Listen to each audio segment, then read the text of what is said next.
It is I, Manong Jaire with Rick G.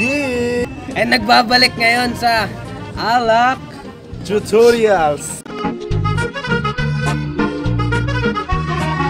So ngayon, ang halo namin ngayon is Pinamagathang Boracay. Ba't ba nga ba Boracay? Nakikita niyo po yan? Siyempre hindi niyo nakikita yan. Basta nandito kami sa we're in the beach. Kita niyo naman yung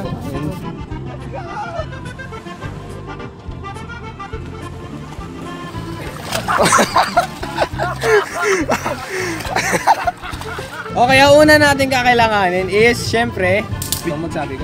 Siyempre, Big Chel. Di mo kawala, isa kayo magtitimpla sa lapad.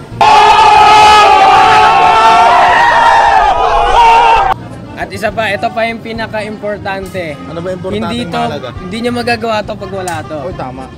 Kaya nga Alak Tutorials, you know? It's not an Alak Tutorials without alak, siyempre. Yan mo yan. Tanduay rum. Yan. Hindi siya dark, hindi siya plain lang siya. So ang una nyong gagawin, kalahati muna ng Tanduay rum. Trust me. Ay, amin mo.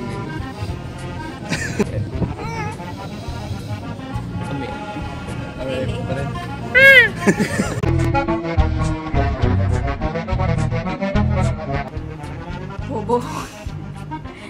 Oy, ay fresh. Sige nga, kalahati, no? Siyempre, hindi talaga natin ikakalahati ito. Kailangan talaga, yung dominant side nito is filled with mga powder. Milo and coffee ko. Ayan o. 3 in 1 pa yan. Kulay brown na coffee ko. According to the recipe, kailangan 2 sachet ng Coffee. At 3 sachet ng Milo. Sa 2-3. Kasi nga matapang nga tong ram na to. Okay, gabi na. Fast forward naman to, di ba? Oo. Umuwi nyo. Bango yan. Bango ba? Okay, why is it called Boracay? Gusto namin malaman habang naghahalo, nilalagay niya yung mukuan. Gusto namin malaman sa live audience ngayon. Ba't ba tinawag tong Boracay? It's because we are in the beach. Yeah. With the bitches. Ano ba ito? Nasa shore side na ba tayo? Beach side?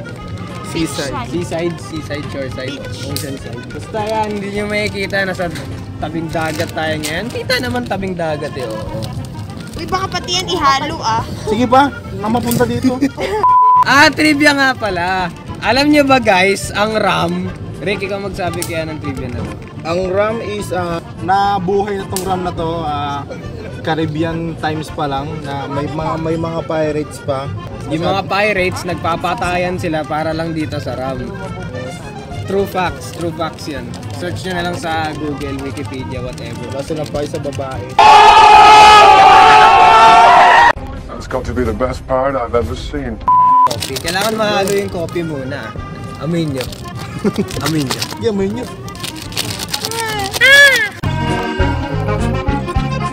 Milo. 3 Milo. sachets, ha? Ang ganda. 2 flashlight to, 3 na. Tapos may kondensada pa May yun. konsensado. Ginagawa mo. Konsensado. Ano? Kondensada. Konsensado. Kondensado.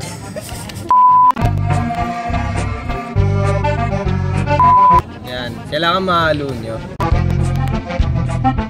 Ano tawag doon? Kung ano yung ginagamit yung kamay na pang Hugas. ng puwet or pang yung ginagamit pang yan yung ginagamit nyo dapat ay yan. Now that it's mixed well, gagawin bang? Okay, now you have to pour. Meron din bang you have to reach? Ano you have to reach? Kasi may Ay.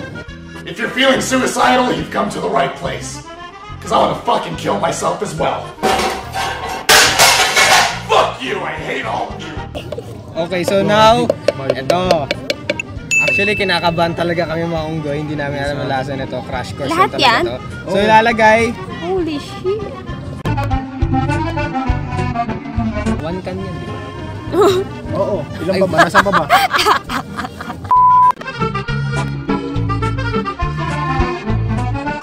Okay, while he is pouring the kondensada, This is very optional lang to mga onggoy. Garnish.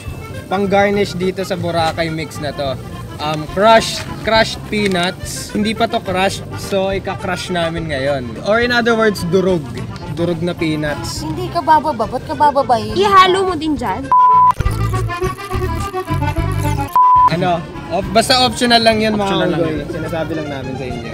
Important din to. Pangalawang importante to sa lahat ng alak tutorials. Dadabog ba natin? Hindi yan madadabog. Yellow! Ice! Dilaw.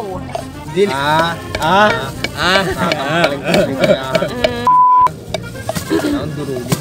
Ayan yung kutsara o ganunin nyo. Hindi, pag ganun. Paano? Ganun daw. Pag ganun. Ganon. Yan. ganun, Tama pag si Rick. Yan. Yan, boy. Lots and lots of ice. Gina. Sabi din daw sa recipe. Talagang lots and lots of ice. Specify. At ang pinaka-last na equipment na gagamitin. Shot glass. Shot glass. Ang laki naman nito, pare. Taste test. Taste test. This is very crucial. Okay, kinakabahan ko kami maunggoy, no? Taste test. Okay, taste test. Kinakabahan.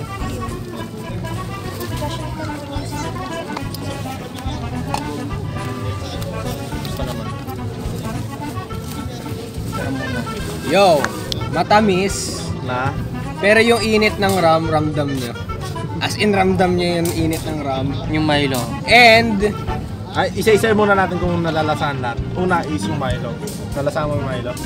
Milo ang tamis. Matamis. Kaya pala 3 sachet talaga. Kasi, yung ramdam mo talaga yung spirito ng rum ngayon. Kahit tatlo na. Kahit 3 Kahit may Milo, kondensada. kahit may kondensada. Kondensada na lasahan mo. Oo, matamis. Sobrang tamis. Pero ramdam mo sa sa Ay, yung lalamunan mo. Yung At kape. dito, yun parang umiinit talaga sa katawan niyo yun. Sarap. Para sa kape. akin, masarap. Masarap na. Oo, lasa talagang Milo. Matamis na kahit sa lalamunan. Okay, ang i-recommend ko sa inyo, sunugin nyo. Ay, oo, kaya pala. Nakalimutan sunugin. Okay lang. Pero yan, note lang. Pwede nyo sunugin. No? Okay. Ang i-rate ko, 6. 6 out of 10 para sa akin. Kasi ramdam mo talaga yun. Diba? Yung presensya talaga ng ramdam niya eh. Ba't naman 6? Ang baba, pero masarap naman 6.5 mo. Akin 7. Ganun din yung reason ko, men. Pero masarap, matamis. Masarap. Kung kayo malakas kayo sa inuman, go. Ito yung timpla nyo. Ay, ito. Kanina tester din natin ito. Sir. Sir. Cameraman, sir. Sir, tester Baka ka naman, namin, sir. Subang.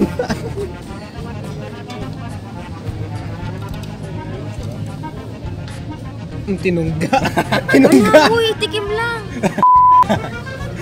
Sarap na kaya. Malakas. Matamis lang siya na mayabot pa din. Malakas. Malakas. Shoutout nga pala kay CYD, Ed Sir Josh, kay Arvin Louie Kiambao, kay XDXD, Jamie Lacson, kulitan ng tropa, Keanu Anasco, si John Lawrence, Leo Purdic, si Mobile Legends, kay Cedric Ronnie, yun lang po. Okay, so ito. Pulutan. Ayo, Siyempre, kailangan nyo pulutan. ito pulutan. Yan ako sa Yan, pulutan. Bakit nga ba ito pulutan natin? Alam naman namin na na-predict na namin na parang magiging malakas talaga siya. So, Kaya kailangan nito na. pang neutralizer, di ba? Grabe yung yelo natin. puro buhangin, gago eh. Walang maduming Yelo. yelo Sa sa lasinggero. Moto ng yan, alam tutorial. Ayan. Like, comment, share, subscribe. Manong Jare on Facebook and Ricky Nelson, dira kayo ang Facebook. and that's the bottom line because Manong Jare said so. And Rick G, maubos pa kaya namin to? shot. Peace! Naway mapakinggan mo at timult ang iyong mga mata sa mga bara na malaapoy na aming pinagbabuga. Sarap ihampas sa mga pagmumukha kasarap na ito pinakita. Kumbaga para paggawa ng Rizal ng mga nobela tungkol sa pang-alipusta. Pero uks lang sa amin yan kasi hindi kami nagmamadali. Kami ay makatang kabataan lamang na hindi pala